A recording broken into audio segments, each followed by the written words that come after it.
microphone as well. Mad. Alright. Welcome back to another Much Browness Podcast.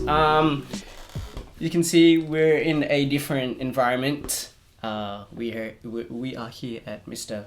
Kid Pharaoh's studio. And before I introduce to you this amazing, humble man, I gotta say, first things first, dude, like, R.I.P. Mr.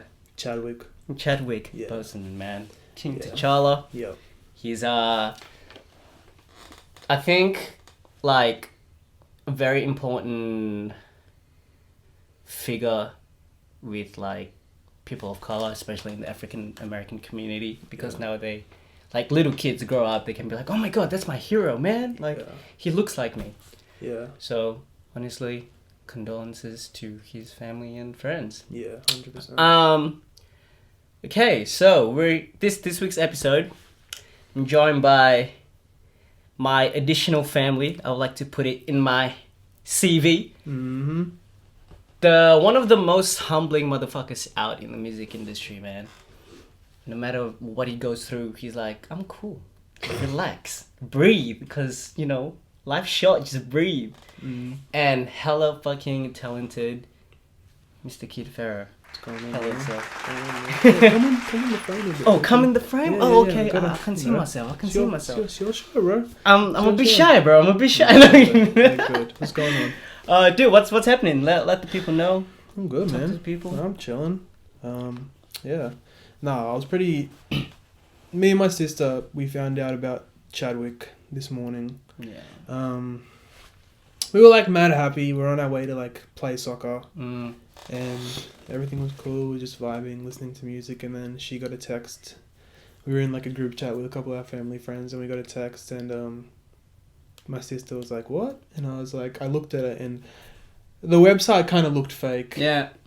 And, like, you know, social media, like, you know, my grandma will show me, like, oh, this person died. And it's just, like, a hoax kind of thing. And then I was like, oh, Chadwick Boseman, like, this dude is in his prime, he's young, he's, like, healthy, but then we, like, actually Googled it, and then we found out, and then, I was, like, devastated. Yeah, it's crazy. Because, I mean, I don't think there's been a movie quite like Black Panther in like my lifetime that's like had like such a cultural like impact, and that was such a cultural phenomenon. Like that movie was like the biggest deal when it came out, and like I wasn't really, I mean, I've always liked, I guess, like superhero and like comic book movies like to an extent, but I think that movie really like took that interest to new heights. And then I just started watching like a bunch of Marvel movies, and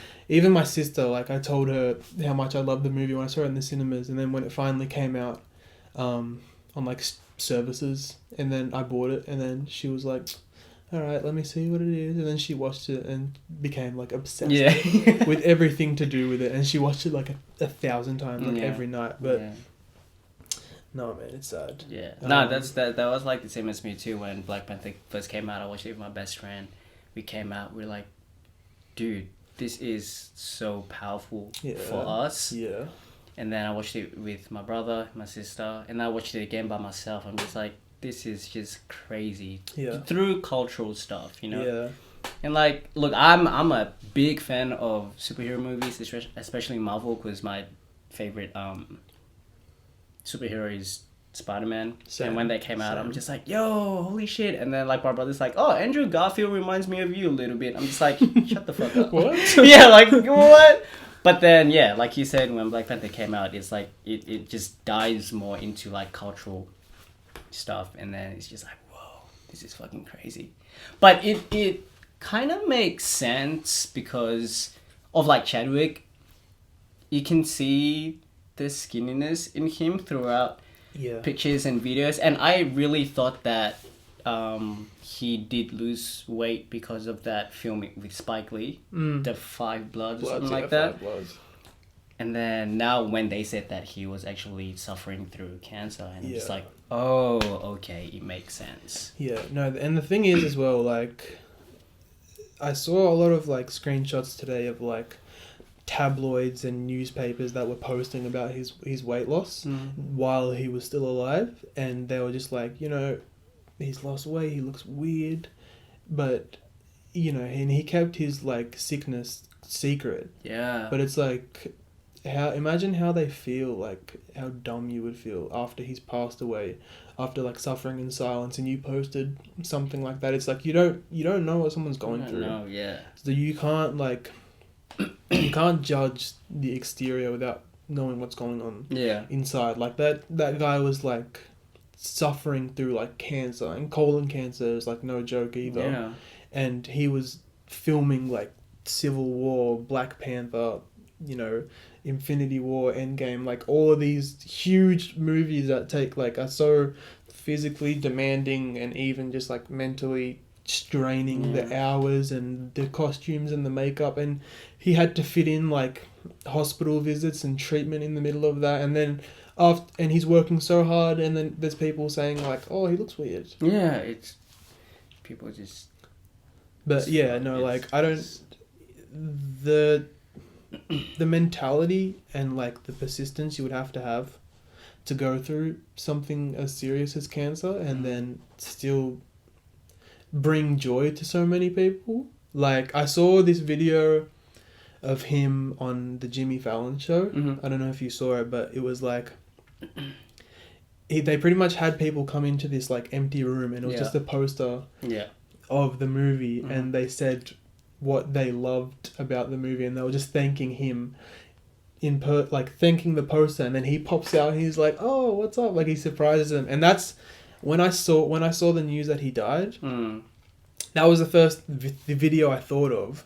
And then when I thought of that video, like obviously the shock immediately hurt, and then I thought of that video, and it kind of brought me a little bit of like peace and joy, because it's like people appreciated him while he was still alive. For sure. He didn't have to die for people to praise him to his face. Yeah. And that's what, like, you know, that performance in that movie did. Yeah, for sure.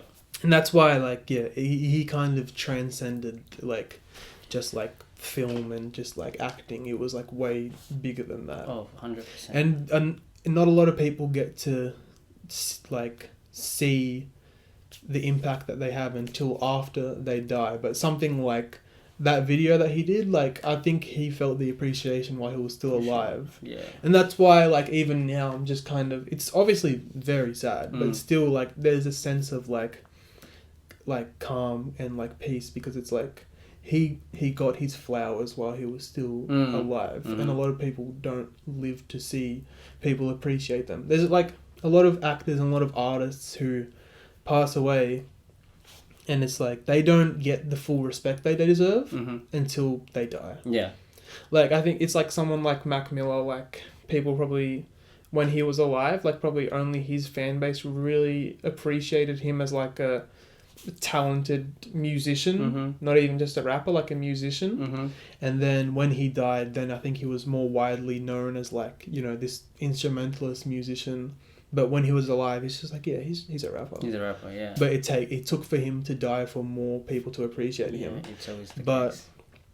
Which sucks. Yeah. But 100%. I think someone like Chadwick Boseman, he was kind of like a legend living. Yeah. Because of roles like Black Panther, and he played James Brown, dude. Thurgood Marshall, you know, a bunch of these, Jackie Robinson. Yeah.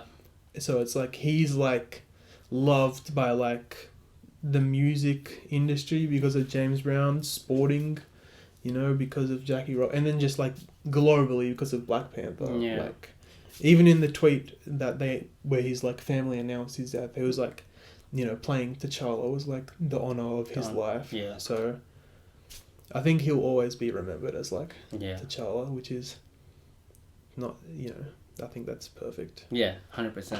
But yeah, no, rest in peace, man. Rest in peace, man. Like, honestly, dude, people... This is always in my mind every day when I wake up. People always take other people or shit for granted because... Yeah. Like, you know me. Like, I've dealt with a lot of deaths in my life. Like, when I was 21, I had a lot of friends from Sydney in Wollongong. They OD'd. And I'm like, I was just speaking to them like yesterday. I literally saw him a couple of hours ago. Yep. And then like, I don't know, man. People still take advantage. That's why like every time I always try to reach out to my friends, to you, to Angelo, to Taylor, to everyone. I'm like, yo, you guys are free. Let's go. Just even for 5 minutes, bro. Yeah, exactly. You know? And then yeah, like you said, people only I guess appreciate when someone passes away. Yeah. You know, and then just like, oh man, I should have did that, should have done that. Like you shouldn't be doing that in the first place, bro. Yeah, like, you don't should take be advantage. You should be giving people their flowers while they can still smell them. Yeah. Yeah. That's a perfect metaphor, Yeah. bro. What? You write it, bro? I think it's like an album. It's definitely like an album title I have somewhere in my iTunes. But it's true. Like, give people my flowers while they can still smell them. Yeah. Because, for sure. you know, it's fantastic to honor people, like honor their life when they pass. But why wait till then? Yeah. Like, you shouldn't have to wait till then because, as far as we know, they won't be able to smell them after they pass away. Yeah, you know? exactly. Depending on like what you believe in after they pass away, but yeah. generally, you know, it's more efficient to do it while they're alive. Like, say it to their face. Yeah. I don't see why. You know, it's pretty simple. Like life, like just spread love. Honestly, dude, spread love, man. I really don't understand people who hate other people or like just talk shit about other people. Yeah. And I'm just like, can you not? I understand like, you know? why some people have that have a mentality of like hatred. Like, I think a lot of people don't show love because they see like showing love sometimes as like a sign of like weakness or like as a, you know, like especially like in the music industry, it's like a lot of artists won't acknowledge or praise another artist out of like fear of looking like weak, or like, you know, like their pride will block them from doing something like that, because it's like, you know, like, oh, I do this as well, like I'm not just gonna like kiss this guy's ass. But it's like supporting other people will not tarnish or like degrade what you are doing. Yeah. Like, you can support someone else without sacrificing like your own, like they're not connected. Yeah. You can support someone else and still go about your career and your life without, it's not going to stunt your growth. Yeah. Like, they're completely separate things. But I understand why people do it, but it's just like, it's not, it's an irrational fear. Yeah. You don't have to do that. Yeah. Yeah. Yeah. Bitches be tripping. People do be tripping. A lot. Be tripping, man. A lot. Yeah. Well, how's music stuff all going, man? Because on the last episode when I was with Angelo, we were just talking about how you guys are just helping one another doing stuff, and then you're kind of like sharpening his pencil in a way with his lead, but with your like direction. Yeah. Because you've been, is that fair to say? Yeah. No, I've definitely been helping like Angelo, like I guess like helping, I've been directing him and guiding him through, like, you know, obviously music is not an easy thing to start up by yourself. Because like I probably started this like 6 years ago at this point, just completely by myself. I didn't know anyone. But like I think I was just making music for myself initially. Obviously, I still definitely do make music for myself, but I was literally making music for myself in like the most literal way, like just so only I could listen to it. Like I was barely really like planning on like releasing it, because I mean, when you do something creative, there's always a fear that people are gonna like ridicule you for it. Yeah. Especially like when you're in school, like image is everything in high school.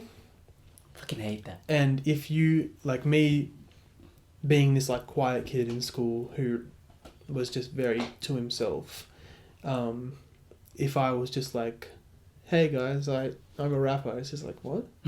doesn't make sense. And people were like that. Like when I made my first few songs and released them. Yeah.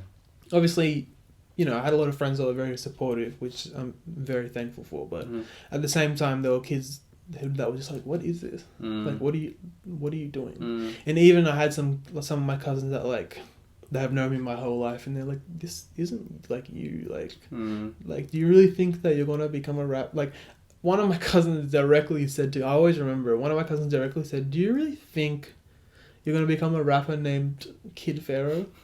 And I was like, I just stayed quiet in the time, but in my mind I was like, yeah, like, I don't think I am. I know I am that person already. And the sad thing about that is it takes certain like outlets to validate you in the eyes of other people. Like I wasn't really taken seriously among friends and peers until I started getting played on the radio on like Triple J. And because I got played on the radio, like the year I started making music was the year I got played on the radio for the first time. Yeah. And that immediately turned everyone that doubted into like a believer. They were like, oh, like that's kind of like something like that is like a validation of like, it's like the difference between just being some kid that wants to be a rapper and actually kind of being a serious-ish musician in people's eyes. Yeah. And then after that, like, you know, things took off. But I was by myself doing that, and I had to guide through that pretty much till this day. Like 6 years later, I'm still guiding myself through that. Yeah. But people like Angelo and people like, you know, locally that I've helped out, like, I know what it's like to start off locally in this area completely by myself. And I'm pretty much just want to help people like him guide through and, you know, direct them away from like the potholes that I had to fall in to learn. Yeah. It's like I've already learnt from those mistakes, like just go around and come this way. I've fallen through there. You built the bridge for them. Yeah. In a way. Pretty much. Like I've fallen through there, take this road instead. And I think it's working pretty well for people like Angela. I mean, like, I think I've used everything that I've learned up till now to guide him on the right path. And even, like, something like the festival, like the Yours and Ours festival type thing, like, it took me, like, 4 years of making music to get on something like that. And Angelo has got on that much quicker, and I like to think that, you know, like, me kind of using my knowledge and telling him, like, what not and what to do has kind of, you know, achievements like that are, like, the fruit of that. Yeah, for sure. I like to think. And it's, like, really super humbling to see you guys working together. And, like, because I was here the first time when you guys like hung out, and then it's always like a bit weird and awkward the first interaction, but like throughout that, like you're one of those person one of those people who like believe in helping the one who wants to start off first, you know, because I know a lot of people who just like don't really even give a fuck, and then just like, no, like you find your own way, bro. You know, and then they just become this like pedantic motherfuckers. Yeah. No, because it's like before Angelo, I like a similar experience I had in that was like Daniel Charbel. Yeah.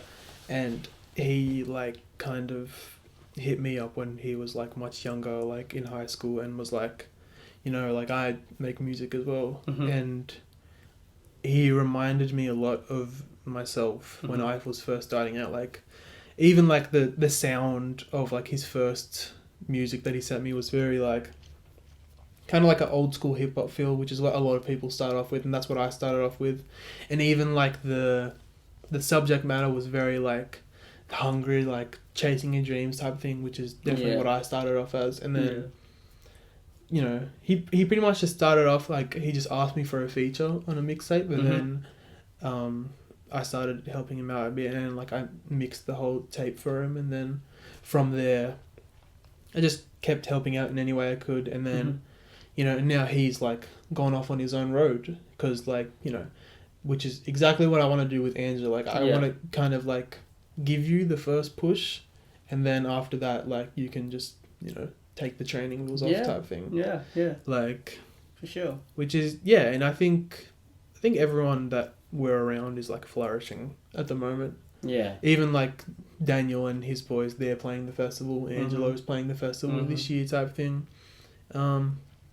And it's good. Like, I mean, it's just good to have people around. Like back when I started making music, there was no one else doing it. Like at least in this local area, there was no one doing it. So, I mean, not only is it nice to see that like something that I started like doing by myself has like grown a lot, but also it's just nice to have people around. Like it's less like lonely type of thing, just to have like a bit of a collaboration process. For sure. But I mean, I always keep thinking about like, without like, even though I'm not a musician or anything, but like without you, I wouldn't be doing this type of shit. You know, like I'll probably do it like later on, but I think it's that kind of like creatives being in the Illawarra. Yeah. And then like you get one another, and then you do this. Like, dude, if I didn't help shoot your video, I probably wouldn't even touch that type of shit. You know what I mean? I'd just be doing something else. Yeah. No, and I mean, that's real cool to hear. But yeah, it's the same thing. Like anyone who, and the thing is, like, I'm not just helping anyone and everyone. I'm only helping people that I want to be like associated with because I like their work. Yeah. You know what I mean? Yeah. It scared the hell out of me. I want to be associated with people. It's like if I want to have my name linked to this person, their stuff has to be good. Yeah. So I'm not going to link my name to like anyone. Yeah. So it's like anyone who I am willing to help out and like actually go ahead and help out. They're people who genuinely like deserve it because they've been putting in the work by themselves before it. You know what I mean? Like, obviously there's a lot of people that I have worked with in the past who, you know, I see them as someone I could help out, but then they're just not giving me their all from their side. Yeah.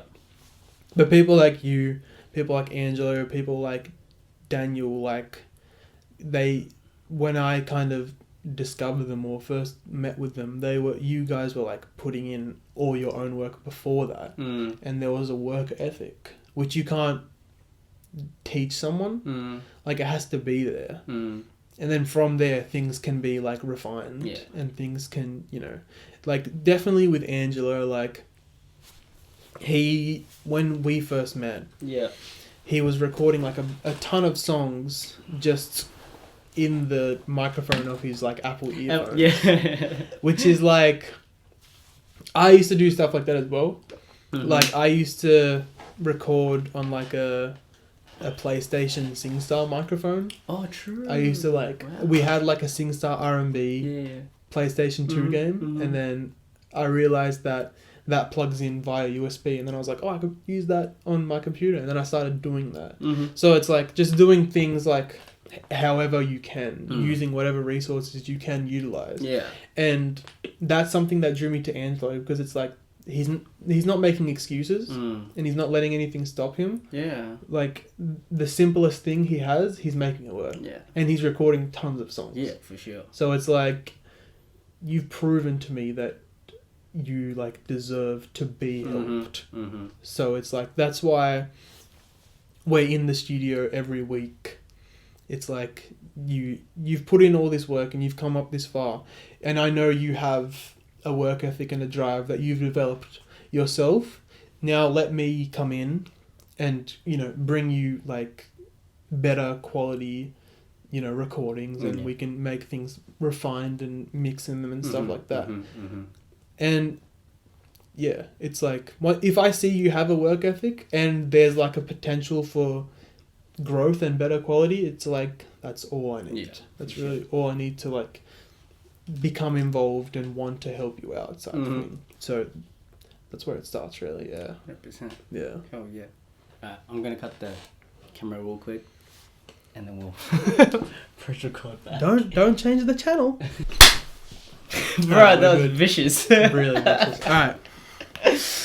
All right. So obviously, from your last drop of single, when did Calling My Veins come out? Like June last year. Yeah. So it's been a while. It's been a long time. It's been a long time. Yeah. How are you doing your new project and everything? Like, is it all going okay? Yeah, no, like finding new shit for sure. Last year was so. If we backtrack to like 2018, 2018 is like the year that like my album came out, and that album had like songs like, you know, like Jesus Looks Like Me, which like took off kind of thing. Yeah, dude. That defined Mr. Kid Pharaoh in a way. Yeah, 100%. That year, like, so I was obviously still in uni, and that year, 2018, was the year I was supposed to finish university. Yeah. But after I released that song, and things kind of like started growing, and I was getting like a lot of show requests and festival requests like within weeks of that song coming out, I realized that like I don't think I want to have this year as the year to focus on finalizing my like degree. Like, this isn't the year to do that. I'm not going to be able to go back and forth to Sydney doing shows and also study for final exams, you know. I just didn't want to risk like failing like my subjects. So that year I decided to kind of like extend to finish the end of the next year. So that let me make 2018 very like busy and successful in terms of music, videos, shows, festivals. So when it came to 2019, that was the year where it's like non-negotiable, we have to finish uni this year. So I didn't make a lot of music that year. The only two singles I put out were Run For Your Life and Gold In My Veins. Which is like, it's a very quiet year for me. Like 2 singles is a very quiet year because I usually release like a whole project in a year type thing. But yeah, last year I only decided to put those 2 songs out, and I made those songs in probably like January of 2019, and I just put them out kind of like spread from each other, and I didn't really make anything else that year. Okay. Which is also very quiet. But I fully put my focus in finishing uni. Yeah. Because it's just like it can't go on for much longer. Like, this has to be the year. So I kind of sacrificed last year so that the year before could be much more successful. Yeah. So, you know, that kind of is the reason why last year was very quiet, and this year till now has been quiet because, you know, I didn't really load up too much music last year to kind of put out this year. Yeah. But it really hasn't been an issue for me because I like taking my time on things. For sure. And I like perfecting things and putting a lot of effort into it because I've made a lot of music where I didn't put it out for like a significant amount of time till after like a release before that, but I put so much time and effort into the next release that when it comes out, people don't really care how long it takes. They just care that they're getting like something like quality and like high effort, which is definitely what I want to do this time. Even though it's been like, it'll be like a year and a half, you know, a little bit less. It's like, if the following release is like high quality and it's high effort in terms of like visuals and music, then it's like, I don't think anyone's going to care about the time and how long it took. And people don't care about, like, I don't think anyone is at home right now being like, when is Kid Pharaoh dropping next? Like, people are going through shit. Like, people are like, there's so much more shit that people are going through. Yeah. Which is why I never like understand why artists like will like rush music, especially at this level when it's like a bit more like, you know, like local. Like you should never rush music because it's like, oh, I haven't dropped in like a year, I haven't dropped in like 6 months. Like I don't think much of myself. I don't think like the people need this shit. No one cares. Like if I don't release for another year, no one's gonna care. Like I might have a few comments here and there being like, when are you dropping? And people might see me like, when are you coming out next? And it's like, but other than that, like I'm not Frank Ocean, I'm not like Kendrick Lamar, I'm not like, people aren't like abusing me saying like, where's the album? Like people don't care. People are going through shit. So it's like I can take as much time as I want, and when I come back, things are gonna pick up exactly where they left off. So so I guess for the end of this year, you know, singles which will lead to a full project, and everything is like fully underway for sure. You know, singles are done and ready. Project is probably like, you know, it's going. There is a project. But yeah, no, I'm taking my time. I'm gonna make sure that it's better. It already, like, this project isn't even finished yet, but it's better than the last one. Like, I can vouch for that. This unfinished project now is better than my last finished project. And I really love the last project because I think it's like the first time that I really just delved into just my own kind of influences and like sound without much like exterior or external like influence type thing. Because I think before that I used to listen to a lot of like local music, and I used to listen to like, I used to be very aware of everything that was going on in like the local like Australian space, and that kind of created, I think, like a bit of like a box in my head to be like, I just want my stuff to be as good as what's going on here, because that's really all that matters. Like you don't really see outside of that, you just want to be a part of that. But for the last project, I kind of just stopped that. I just stopped caring about what was going on around me. I didn't really care about how good a local thing was. I was like, I want my music to be as good and comparable to the music that made me want to make music in the first place, and what I grew up with. I don't care about being accepted like locally and being put on these like lineups and, you know, and even like before the last project, like I used to hit a bunch of like agents and you know, managers to be like, hey, like here's my music, like check it out, like get me on this show, get me on your agency and stuff, and nothing came of that.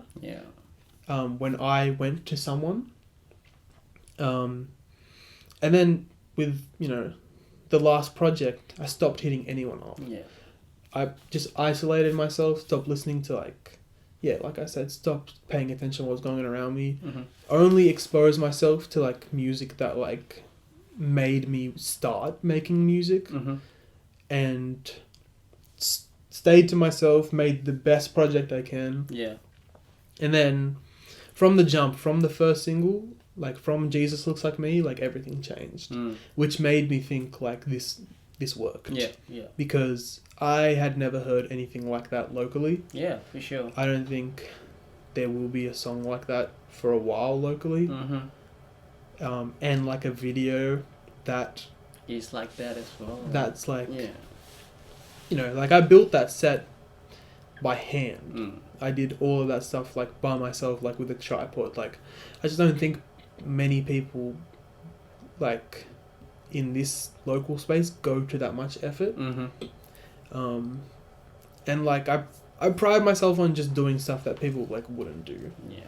Like this studio we're in now, like I stripped everything out of it and made it a set for like 2 months to shoot that video. Like I don't think people would be willing to do that. But once something like gets into my head, like I'm not gonna stop until it's your done. Focus is just... I'm not gonna stop until that's done. Like every morning during that video, I woke up just like ready to build, ready to shoot. You know, like there was nothing that was gonna stop me. Like my family like hated me during that period because I was just like ruining the backyard, ruining in here. Like it was like, what the hell is going on? Yeah. But the feeling of having something in your head and then it coming out exactly how you wanted it to be is like unmatched. Yeah, for sure. There's nothing better than that feeling. For sure. Which is why like I forever like I think I'll just forever chase that feeling.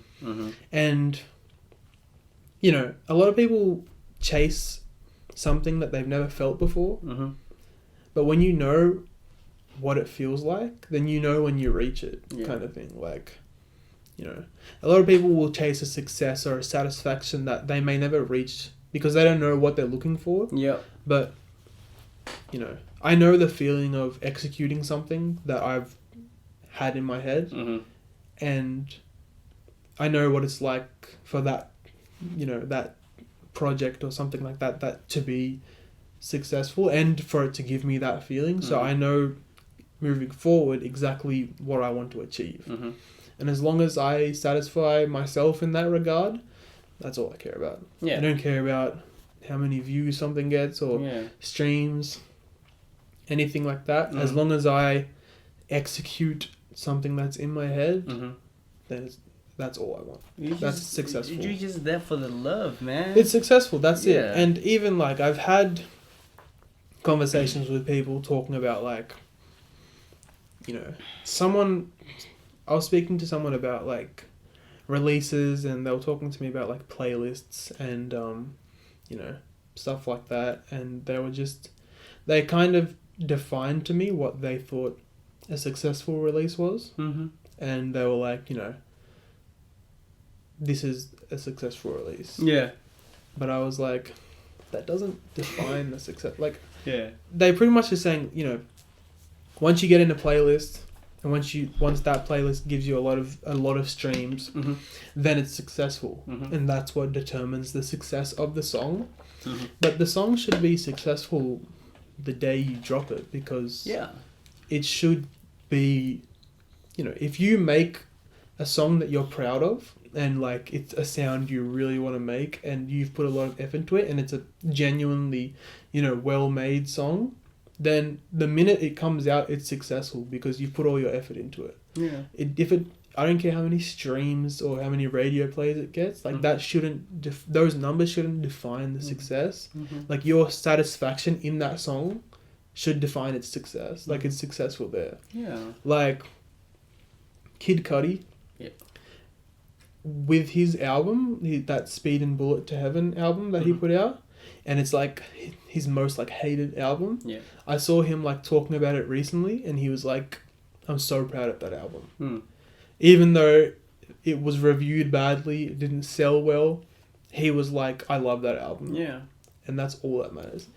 If literally everyone else in the world hated it, I don't think he would have cared because the effort he put into it and like, you know, the risk he took to make like a sound like that coming off of like a more rap, like R&B thing to go straight to rock, you know, to make something he's never made but he's always wanted to make. And then, you know, that's a satisfaction that he had. I don't care about a review. I don't care about how many units it sold first week. If you're happy about it and if he's happy with it and he loves it, it's successful. That's it. Sure. So that's how I look at things in terms of that. I think people just like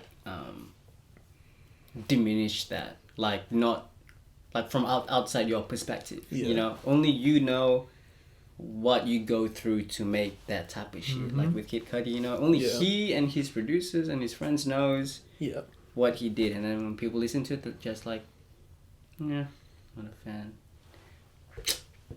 But in that regard as well, like, you know, people can put a lot of effort into something and it can be like bad. And the effort, you know, you saying, oh, I put a lot of effort into this, like it doesn't make it good. Obviously there still has to be quality control in terms of like, you know, put a lot of effort into it but work smarter, not harder type thing. Yeah. Mm-hmm. But, you know, if you put a lot of effort into something that really means something to you type thing, then usually it'll come out like the way you want it. Yeah. Because you can work really hard on something with the wrong intention. Mm-hmm. Like, you can put a lot of effort into like making like a hit song that you think is gonna be a smash because it sounds like what's successful right now. Mm-hmm. But you can put a lot of effort into that, and then it could be crap. Yeah. It could be trash. Yeah. So it's like, you know, you can't say, oh, I put a lot of effort into this, it has to be good. Yeah. Like, as long as the intention is there, and the intention is pure, and then the intention is correct, then you can't really go wrong. Yeah. That's like when I first got back into like podcasting and stuff. Yeah. Literally everyone who asked me about this, and seriously, no hate to the people who keeps asking me about this, they're always like, so what do you want to do with this podcast? Like, what's your intention? Like, do you want it to hit Spotify? Do you want it to hit like TV shows? Do you want to blah, blah, blah, get all these brands? And I'm just like, yo, just relax. My intention for doing this podcast is to chill out with the other party, chill out with my friends, and literally having a normal ass fucking conversation like what we always do, except it's recorded and the camera is just there, and that has like a little bit of structure, but not really. Yeah. But for me, it's just like, I want to do this because I want to hang out with more of my friends, and like, you never know, and I can always look back and I'm just like, that was a good day. Yeah, exactly. That was a good time. You know, like I've got no. A lot of these, especially like a lot of your podcasts, like are like a nice snapshot of like a certain time.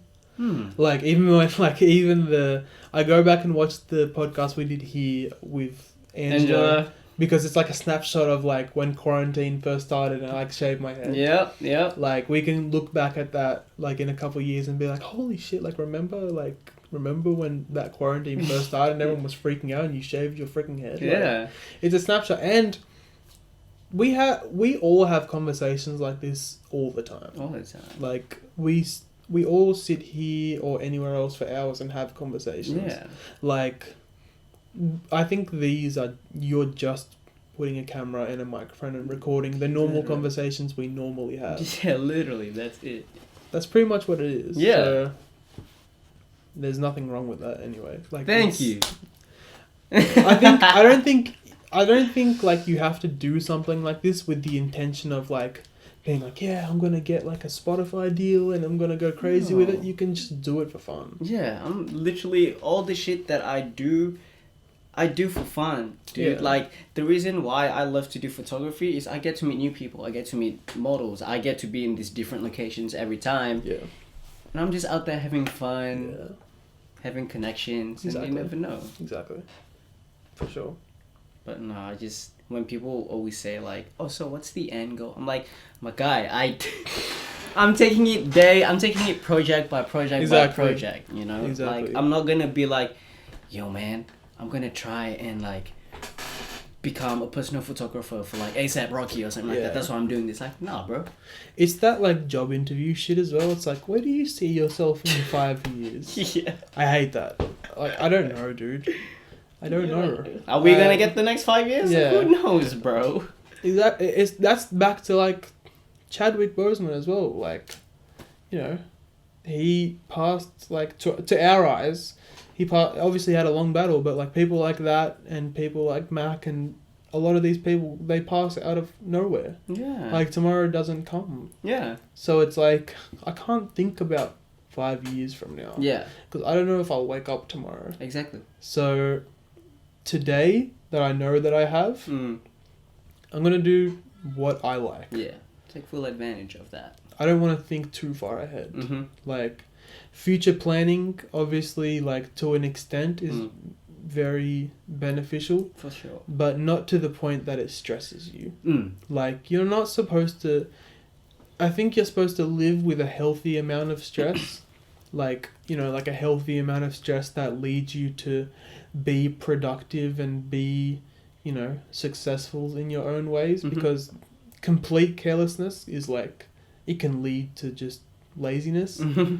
But, you know, like unhealthy amounts of stress, like you're not supposed to live like that. Yeah. Like that's not what this shit is about. You're not supposed to live hating what you do every day and not wanting to like wake up and just, you know, it's not supposed to be like that. No.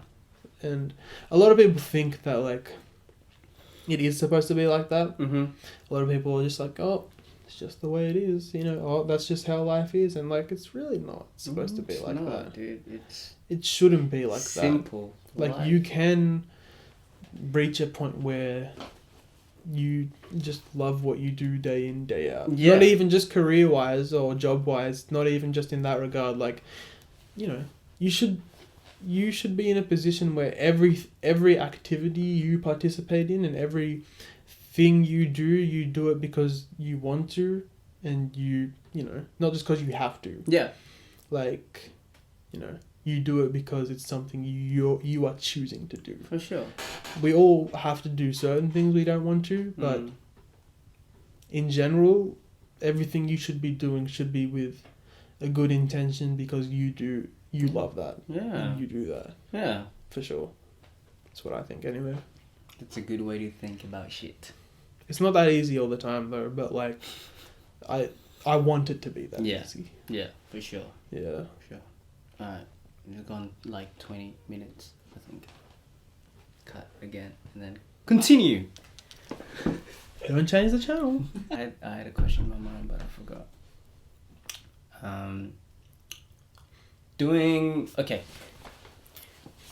Coming from an ethnic background and wanting to do the shit that both our parents, grandparents, families don't even think about it.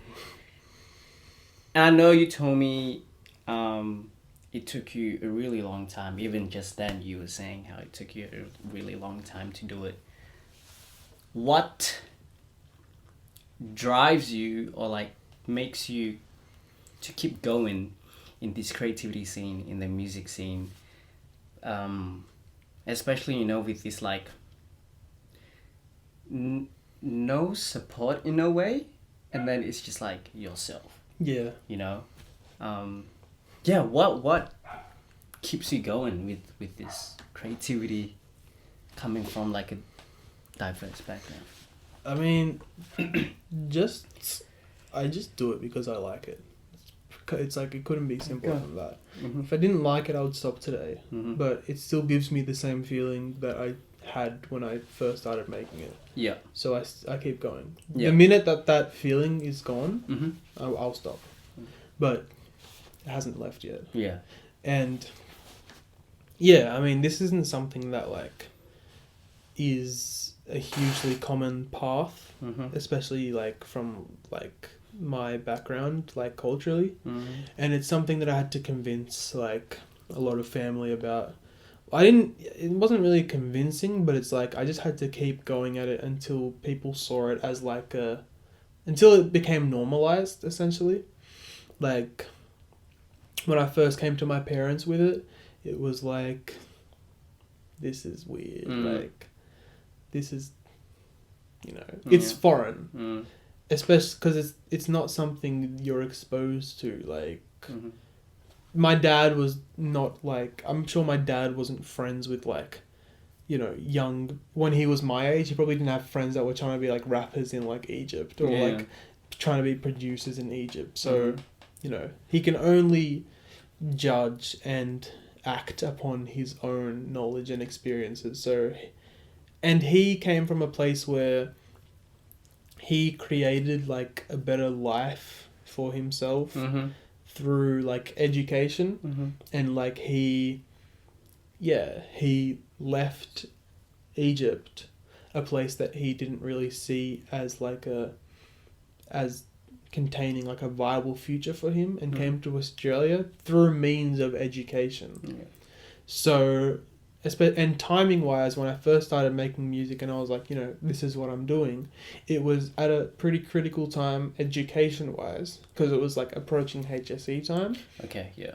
So you know, that was obviously a big distraction for me, because the very early stages when you discover that you like stuff like that, it's very time consuming, because all you want to do is just learn how to do things. And there were times where I wouldn't I would be up all night without any sleep and then go to school like the next day because I'm just trying to like figure out how to do this beat or whatever. Yeah. And in that stage, it's like it's a much more work harder mind frame than work smarter. See, now I can make something in like 5 minutes that could have taken me like 3 hours to figure out back then. But that's because of just consistency and learning. Sure. But back then, because it was such like a kind of time consuming activity, especially with education, and because education was so important to my parents, they were against it. Okay. And it's fair. I mean, I can't, like, obviously then I was very angry about it, and it hurt a lot, because it's like I finally found something that like feels like my thing, like my calling type thing. And you know, when you're younger and your parents try to block you from doing things, you think that, you know, they're trying to just take your happiness away, but they were doing what they thought was best. Yeah, for sure. And it makes sense. Yeah. Because looking back on it now, I definitely wouldn't have given up my education for like music. Yeah. And yeah, so it pretty much just took me like, I just had to kind of accept it and just step a little bit back away from it, and just finish school. And then once I finished school and persisted through that, then uni is kind of where everything flourished, because, you know, those 4 years you can like pick your days, pick what you want to do, and then, you know, you have so much time to do everything else. Yeah. And uni, I had more time to like start work, and I started having my first few jobs. So I had time, I had money, and like music just like started flourishing from there. And then when you have those resources and you realize what you can actually do with it, then that makes you want to just keep going. For sure. In such a big way, because you know, even when I first started making music, I didn't realize that I didn't even think about the possibility of making like a music video. I didn't think that was like a thing that I could do like at that stage. And then when I started getting a bit into it and researching it, and I had a little bit of money to like, you know, rent a camera and stuff like that, and I realized it was a possibility, and then I was like, this had just opened up like a brand new world. Yeah, for sure. And that became like a big love as well. Yeah. So, yeah, I think it's the love that keeps me going, but it's also like a huge curiosity that keeps me going. Because music has like kind of branched out into like a love for like everything else. Like, because of music, I started getting like super into like the technology of everything, especially when it comes to a studio, because music was the base that led me to create a studio, and then from that studio I started to like become like genuinely interested in like the technology of everything behind it, and like how, like, you know, how does the software work, and then that led to like, okay, like computers, like what specs and stuff should I get, and then that leads to like, oh, like lighting, like smart, you know, technology and everything like that. So it's created more interests just from 100%. That. And that gives me more things to do and more interests, like more things to be passionate about. So, and I know that going down that road of just loving music, that leads to so many other interests and so many other hobbies and stuff like that as well. So, you know, in like the 6 years I've been doing it, like there's a lot of downs. There's a lot of like downfalls, and there's a lot of rejection and stuff like that. But just the time where you're like making a project, like it's a very, very satisfying time. The release period, the release period is actually my least favorite time, if I'm being honest, because it's all, don't know who that is. the release period of music is all like just like numbers and like being on the computer just checking the progress of everything and just like it's all the stuff that I don't want to do, but everything leading up to it, like making it, is like the fun bit. That's the funnest stuff. That's the satisfying part. You know, I have to release it like eventually, but you know, sometimes I just wish I could make the music and just release it and then just like, you know, just walk away. That's it. And just keep going. But especially when I'm doing things by myself, it doesn't work like that. So something that comes with it. For sure.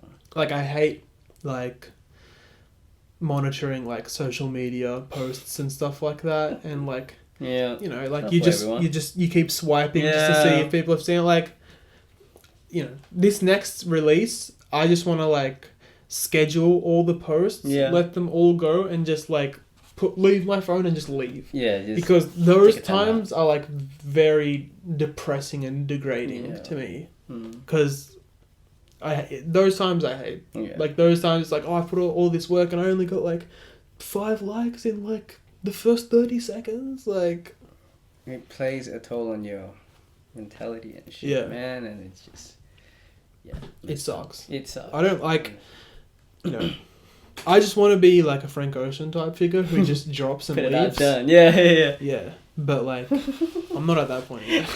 But like, that's like ideal. That's like an ideal situation for me. I don't want to do all this other shit that comes with it. I just want to make the music and put it out. With like, you know, a big enough reach for it to go everywhere without me having to like do all the work behind it. But, you know, but like honestly, I can't complain. Like, I think things have gone perfect. Like, I wouldn't change anything that's happened up till now. I wouldn't change anything. Like, it's amazing. Don't have any regrets. Don't, you know. Everything that has happened has supposed to have happened. It happens for a reason. Everything has happened for a reason. Every song, every show, everything happened for a reason. Everything, dude. To lead up to this, which will, you know, things will only get better from here. For sure, man. For sure. I remember when I was in year 9 or 10, I said to my parents, I was like, hey, I really love playing music. I really love playing my guitar. I really love how to sing. I think like maybe one day if I have the chance, if I work hard enough, I want to try being a musician, you know? And like, honestly, nothing was stopping me. Like yourself, I wasn't going to sleep till like 2, 3 a.m. And then I'll just be like practicing on singing and hitting like this scale and like learning this scale. And then I remember like, obviously, you know, parents being parents, they're like, you know, we come over here to make you have a better education. Like, yeah, look, I'll still finish HSC, I'll still go to uni. I just still also want to be doing the shit that I want to do. And then my dad's like, all right, look, I'm going to let you talk to one of my friends who is a musician. I'm like, all right, cool. But like, he plays music, but he's like a businessman type. And so I spoke to him, and then he's like, all right, cool. Do you know how to play like a B minor scale? And I'm like, sorry, B minor? He's like, you don't even know what the fuck B, like, he first said that to me when I was like 15, and I was like, I'm still learning. Like, still now, when people say, oh, play like a F major chord or something like that, I'm like, I don't know, bro. If you tell me how to play it, done. I'm cool. I just don't know theoretical theory stuff, right? And then, and I think, like, I secretly went to audition, I think in Newtown and in Broadway for the, like, music school. I got in, but because I need parents' signature, and I'm just like, fuck. I was like, I can't even sneak into, like, shit. Fuck. And then I think from that point on, I kind of like, sometimes if I think too much about it, I like regret it. And I'm just like, damn, if I could have pursued a career in music. You know? And and I think because of like that support that I didn't have.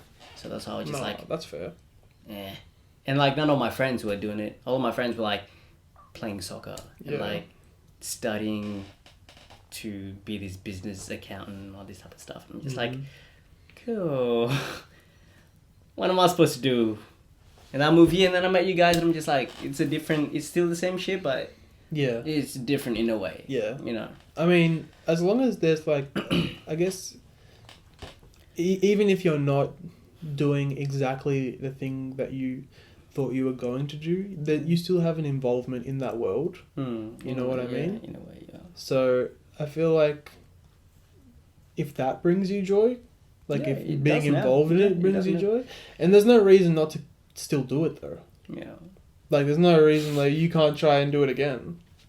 Like you could. See, I could. Right now, I'm not kidding. Like no, but 100% you could, and like, you know, there's like, even all the people you've met around you, like you have the means to do so. Like it's never too late. Hey man, we shall see. I don't see why not. No, but like honestly, like where like you said, everything always happens for a reason. Where I am at right now is seeing my friends pursuing their stuff and like seeing their growth. It just brings me so much more joy, and I'm just like, damn, I'm glad. Like this shit is for me, like it's satisfying. And you're a part of every single person around you's like growth, and like you've done shit for everyone. Pretty much everyone around us, you've done stuff for them that led to them like to do something else after that. Yeah, like for sure. Yeah. For sure, 100%. So it's a blessing, man. Blessing in disguise, bro. Definitely. Trust the universe. Definitely. Trust the universe. Definitely. But yeah. No, I'm really keen to like hear your new stuff, you know. And so far, what you've been like, kind of low key showing me and Angelo, you know, it's just like your growth. I just love seeing growth, man. That's so important to me. Like. Tyler, the Creator, for example. Yes. You know, a lot of people don't like his new shit, like his Cherry Bomb. I think Cherry Bomb is the bridge of him to where he is now. And then, like, a lot of people is shitting on the album. And I'm just like, no, but if you properly digress and listen to it, you see the growth in that. Because he's not going to be that young 17-year-old odd future Tyler. No, you can't hold on to that. You can't hold on to it. Like, look at him now. He's producing and he wants to be known as a producer. I think Tyler is like a huge inspiration in that regard. Like it's like I look at people like Kanye and Donald Glover and Tyler. Like I look at them as like huge inspirations in terms of being like multifaceted, in terms of not just doing one thing, like in terms of doing a bunch of things. That's definitely what I want to do, like, even for now, like, I guess for now it's just, like, music and videos type thing, but, like, there's also other things involved, like, you know, there's clothes involved in some regard, and there's a few other things involved, but, like, the things that those three do, like, just look like Donald Glover, the amount of things he does, like, I can't list it on one hand, you know what I mean, like, he does so many things, but even if you take away the amount of things that they do outside of music and you just look at music, like their progression sound-wise throughout each album is like insane. Yeah. Like Donald going from like, because the internet, like rap, to like Awaken My Love, like straight funk. It's like, it's so gutsy to do that. Yeah, for sure. And Kanye has done that like so many times, where he's just made a whole album that just sounded nothing like anything before. And that's like pretty much exactly what I want to do. Yeah. Like the first single that's coming out off the project, like that's the first thing people are going to hear off the project, and there's not a word of rap in it. It's all singing. Yeah. And I've never had a song before that's been all singing, but like I just want to like kind of just catch people off guard. Yeah. Like I don't think anyone's gonna. You caught me off guard, bro. No, I don't think. Like, yeah. I don't think anyone's gonna expect it. Yeah. And it's because of people like that Mm-hmm. that I want to do stuff like that, and I want to continue to surprise people like that. Like there's songs on this album that are just like, where did this come from? Like I've played songs for people like that singing song, and then there's like a straight like rock song on it, and people just like, and that's the reaction I want to have. Like I want to give people like, people may have loved like, you know, songs like Jesus Looks Like Me or like Gold in My Veins, but it's like you're not gonna get another one of those out of me. Yeah. I'm not gonna make that again, and I don't care if you want another one. It's gonna become. Yeah. It's gonna get boring. You know. Like even very early on, when I was making like just like hip hop, like boom bap soul type shit, it's like I had people that loved that sound, and then a couple of years later, I started making like a bit more like modern type, kind of like trappy, like drum type sound, and then those people were like they stopped being interested, and they were like, I don't like this. Okay. So it keeps evolving. Yeah. But it's like, you know, you kind of, the more you do that, the more you kind of filter out the fans who are just there for like a certain sound. Like, I just want people who listen to me to be like very open-minded in that regard, and like, I guess I want similar fans to people who listen to the people that I listen to. You know what I mean? Because it's like, if I completely switch the sound on the next one, you want that. Like, you'll enjoy that. Yeah. You're not here to expect like something so similar to what I just did. Like for me, it's like I've seen a lot of people talking about like, oh, we want like a new Kendrick album type thing. And like I'll have conversations with people about it, and they're like, oh man, I hope he makes something like Good Kid, Mad City again. And it's like, I don't. No. I want. We already had that. I want him to like punch me in the face with something that I will never expect. Yeah, we should. And I think if you're like, I think people who really support what he does as an artist will want him to like just go left. Yeah. Like, I think it's such a like limiting thing to just want someone's old shit. Yeah, for sure. I don't like that. No. Like I saw Denzel Curry talk about that. Yeah. He did a song with like a British artist that was like I didn't listen to it. Youngblood. Okay, yeah. And it was like, I think it was like a punk song. Oh, yes, okay, yeah. It was like a straight punk song. Yeah. And then, and you know, Denzel is very like talented in that genre. Like, and a song like that, you know, that Bulls on Parade cover that he did. Yeah. For like a version, just straight like rock. Like, yeah.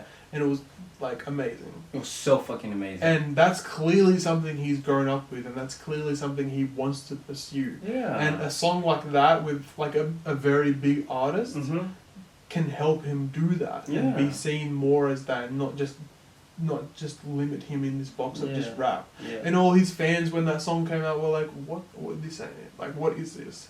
And he came out and he was like, if you really support me, if you really mess with me, like, you will want my growth, and you will want me to flourish and grow into different things. And I 100% agreed with everything that he said. 100%, dude. Like, if you're just wanting someone to make the same thing over and over again, I feel like you're not fully for that artist. You're for yourself. You are for your own interests. You are not for their benefit. And, you know, if I drop this like first single that's all singing, and someone is like, oh, I want some rap shit, like, they can wait and they'll get some rap shit. But if they say that and it's like, well, you know, this is what I want. I'm going to make what I want. And I'm going to probably be the one that listens to it the most, because I'm making music for myself. Of course. Like, I'm making what I want to hear. And I don't really care about anyone else. Yeah, 100%. That's like Jaden's new new mixtape that came out. You know, Cool like tapes. have you heard it? I've listened to a bit of it. Yeah, I've heard half of it, and he did say that it's very Beatles inspired. Yeah, 100%. And I'm just like, it's very like if you know music, folky, guitar and type thing. Yeah, it's like this different growth. You know, like when Jaden first started making music, and then it was this like misfit crew, and hella rap, and then slowly changing. Like, there's one of his songs in Iris is coming, and it's like a rock type ish. Oh, like it's like a punk song on Iris. Iris. Like a punk, Iris, yeah. It's like a punk song thing. I'm like, oh, this is cool. Like it's different, and then changing to this like Beatle inspired type. It's cool, dude. Like you don't want to limit yourself, especially as an artist, to just be that head on thing. It's like, no, let me explore different shit because I know I'm musically inclined to do so. You're hella musically inclined to do that type of stuff, you know, and you understand yourself. Yeah, exactly. No, yeah, for sure. No, like, let these dudes grow. Let them do that shit. Let them make what they want to hear. Yeah, exactly. I'm pretty sure all these artists that like make such drastic changes in their music are like so satisfied with the music that they come out with, because it's like someone like Gambino. It's like he was probably listening to like all the like funkadelic type thing that inspired Awaken My Love, and when he like cracked the code and like nailed that sound on Awaken My Love, like he would have been like so satisfied. It's probably something he grew up with, his parents played, and it's like if you can like if you can give yourself that feeling that you felt when you heard something like that in your own music, like that's a satisfaction you really can't describe. Yeah, it's like when I like finally like found out certain sounds that I grew up with, like even when like I started like implementing like guitars on my album, that I had always wanted to put like electric guitar on my stuff because like I first heard like Dark Twisted Fantasy and all the guitar solos, I just like blew my mind. And then when I finally had like guitar on my album, I was like, oh, like this is what I've been working towards. Like it's so satisfying. Yeah, 100%. Like that is something you can't put any like limits on. Yeah. Or measure it in any way. It's just in yourself. Yeah. For sure. At the end of the day, you know, musicians, they're only making songs for themselves. You're making music for yourself that you know that you can do. You know, and you're not gonna be like, you know what, man, I'm just gonna make rap shit for this whole time of my career. Like, no, bro. Like, you'll get bored of it. Like, I am, like, my biggest listener. 100%. Which it has to be. It has to be that way. It's good. I'm gonna play my shit the most. Like, like, the stuff that I'm making with Angelo right now, Angelo, like, plays it, like, all the time. And he is, like... I don't think anyone is going to play the songs that we're making as much as he plays his own shit. And that means it's good. Yeah.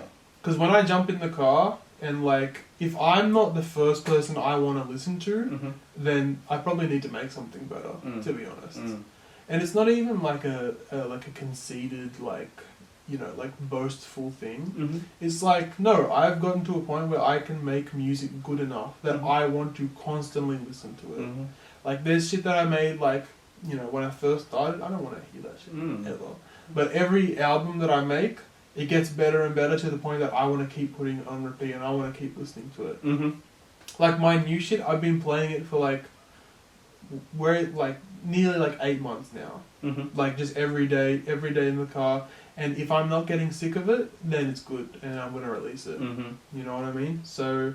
And pretty much it's all past that test for me. Like, I haven't gotten sick of those songs yet. And those songs don't feel like 8 months old. They still feel like so fresh. And that's it. You're your own biggest fan, man. Yeah, you have to be. Yeah. If you don't like your shit, no one else will. Yeah. You have to... And because people can see through it as well. In the car and I'm not the first person I put on, like, on my phone, then it's like...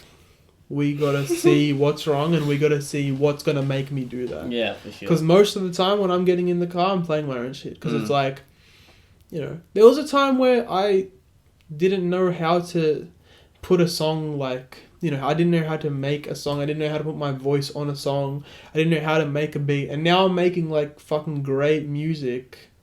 And I'm going to play that shit as much as possible. For sure. Because we've made it this far and I'm like very proud of it. Yeah, I'm going to play that shit every day. Of course. Loud. Man. You're going to hear my shit at a red light somewhere around. Like I really listen to my shit like that. Like, yeah. As like, it sounds weird to people. Like when you say like, oh yeah, I listen to my own music all the time. It's like a joke in childish. That's exactly where like you play your own music. Listen to your own music. Yeah. Oh, yeah. Like being an entertainer. Like I know that whole thing off by heart. That whole special off by heart. I love that. If you make sandwiches, like if you work at Subway and you make your sandwiches at home and you're like getting a little conceited. I know that whole thing off by heart. It's ridiculous. No, that's so super true. If you're it's just as like a creative, especially being an entertainer, being an entertainer, you know. Did you know that? It's being an entertainer. like for me, with my photography stuff at this phase that I am right now, like you should be putting your own photos as like your wallpaper type of thing.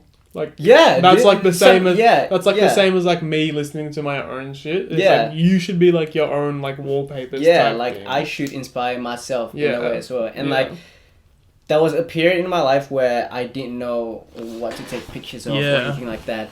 But now I've recently found out that like, you know what, I'm gonna try do this like self-portrait shit because like sorry, it's fine, we'll just keep going. I don't know. We're on the audio. We're cool, yeah. I didn't know what the subject is. I'm just like, look, especially at this pandemic, I'm by myself. Let's just try make me as the subject. And I feel very uncomfortable in front of the camera. But now I'm just like, you know what? It's cool. Yeah. I'm proud. I don't say it to anyone, but like I'm proud of that self-portrait. Like thinking back, I would never do that ever in my, you know, like you've seen the pictures and shit. Yeah. Like me taking pictures with my clothes off or like kind of like button halfway. Like I would never do that. You know? But now I'm just like, that's cool. Like this is what creative is all about. Exactly. You know, you just gotta step out of your comfort zone. Yeah, step out of your comfort zone. Do what you like. Do what makes you happy. Yeah. Oh yeah. Hell yeah. Why not? Why not? Yeah. Start our OnlyFans. I really wish I can. To be honest, no, go for it. I don't think it's applicable for males though. Of course it is. Definitely. Really? Is there not males with OnlyFans? I don't know. I haven't checked it out. I haven't done my research. I'm pretty sure. But respect to the people who's doing OnlyFans, man. No, you're good. A couple of my friends doing that. You do you, man. Dinner's on you next time. If God has blessed you with the resources to finance yourself, fucking do it. You can't go against God. Yeah, you can't go against. You know, you can't go against God. You're slapping God in the face. God damn. Go ahead. Oh man. Get your money. Get your money. Yeah, get that dosh. I think we spoken a lot, man. Yeah. About this, and it's been amazing. Okay, before we end it, is there any advice that you can give? Because I know a lot of my friends, a lot of people out there, stuck in this headspace of them, and it's completely fine. You know, do you have any tips to give them about putting out the shit? Like, because you know how sometimes all of us, it happens to all of us, we get too much in our heads and we're like, I don't know if I'm ready to put it out. Like, I gotta wait till it's the perfect time. Yeah. And no hate on the people. Look, I love you guys. I appreciate you guys. I support you guys. But screw you guys. Is that no? Is there any tips to, like, I guess, give them?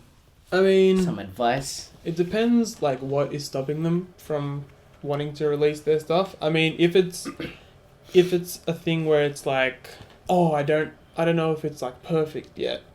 if you're like chasing perfection, it'll probably never come. So it's like, just release like the best thing you can now, and inevitably, if you're consistent with it, you'll get better. Mm-hmm. So the next thing you put out will be better, and then the next thing, and the next thing, and the next one will put out. Mm-hmm. And then when people go back to your earliest thing, they can chart how much you've grown. And there's no growth unless you take the first step. You know what I mean? So it's like, if you have something that you want to release now, but you're like, I don't know if it's perfect, like it's, you know, music, if it's music, like, it's not going to be Kanye level, like the first song you ever make. Of course, man. Of course but not. if it's the best you can do, then you put it out. Yeah. Then like 5 years later, you're going to see how much you grow, and people can, you know, people do this with artists all the time. Like, they go back to like their early demos and they're like, I can't believe how much they've grown. Mm-hmm. But your growth can't be monitored unless you put out the first thing. Mm-hmm. You know what I mean? And if there's something stopping them in terms of like a self-consciousness, I guess. Like, sometimes people are self-conscious to put something out and like put themselves out there, like maybe for the first time. It's like, if you've put all this effort into something that you genuinely enjoy, and you genuinely are like, yeah, this is something I want to do, then at the end of the day, you just can't worry about what people think. Mm-hmm. And you just have to do it. You gotta do it. Because if you don't do it, it's pretty likely that you'll probably regret it later. Mm-hmm. If you don't take that first step. Mm-hmm. Mm-hmm. Like, if I had been too self-conscious to like put out my first ever thing, because I was like, these kids are going to make fun of me, and my family, my cousins are going to make fun of me. Like, if I didn't take the first step, I wouldn't, you know, be where I am now. Mm-hmm. It's, the first step is scary. Mm. It's frightening. Mm-hmm. It's so scary. Like, For there's sure. no doubting that. Like, there's no denying it either. It's terrifying. Yeah. But it has to happen. Mm. You have to do it. And once you do it, it's done. And then you can move forward. Exactly. Like, you just have to jump in and do it. That's it. It's really not any harder than that. The less you think about it, the better it'll be for you. Mm. So just do it. There you go. Wise words from Mr. Kid Pharaoh right there. Just fucking do it. Yeah. And then see your growth. Exactly. For real. For real. For real. Alright. Is there any last minute thing you want to say? Last minute shout out? Last minute? I don't know. Shout out to anyone? No. Shout out to myself, because I'm Shout out. the fucking best. He said it. He said it, not me. Oh man. What the fuck you doing? No, I think we're good, man. We're good. No, that was great. That was solid. Dude, I want to say thank you so much for taking your time, man, and sure. being in your studio. It's always a blessing coming here, For sure. being in your presence. No worries. Because you're a busy man, bro. You're Yeah. such a busy man, you know? Yeah, you know. Oh, you know. You know. No, this was good, man. This was great. I appreciate This was very good. I enjoyed it. it. There you go. Adios, Mr. Amigo. You can change the channel now. Go get a life, do something.